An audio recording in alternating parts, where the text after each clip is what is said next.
አሜሪካን ሀገር ውስጥ ስራ እየፈለጋችሁ ከሆነ ሪሞት ስራ ብላችሁ የምትጀምሩ ከሆነ ስራ እንደሆነ አታገኙም።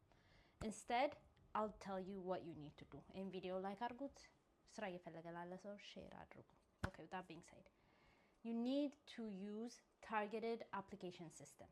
okay, ያያችሁትን ስራ ሁሉ አፕላይ ስላደረጋችሁ አይደለም ስራ የምታገኙት። በቀን ከ50 በላይ ስራ አፕላይ ስላደረጋችሁ አይደለም ስራ የምታገኙት። it's because you're applying to jobs that you're actually qualified for. ለስራው ደግሞ እንዴት ኳሊፋይድ እንደሆናችሁና እንዳልሆናችሁ እንዴት ቼክ እንደምታደርጉ እነግራችኋለሁ። okay, that is by understanding the skill sets that you have and then understanding what the job is asking. ሁለቱን ነገሮች ኮምፔር በማድረግ you can understand if you qualify for a job or you don't qualify. okay, it's very important that you use a targeted application system and understand why it's not working, because as to like build up በማድረግ ነው ስራ የምታገኙት።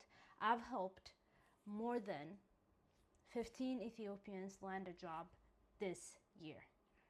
አሜሪካ ውስጥ 15 ኢትዮጵያውያኖችን ስራ ላንድ እንዲያደርጉ ረድቻቸዋለሁ። okay, if you want to learn more, you can check the link in my bio.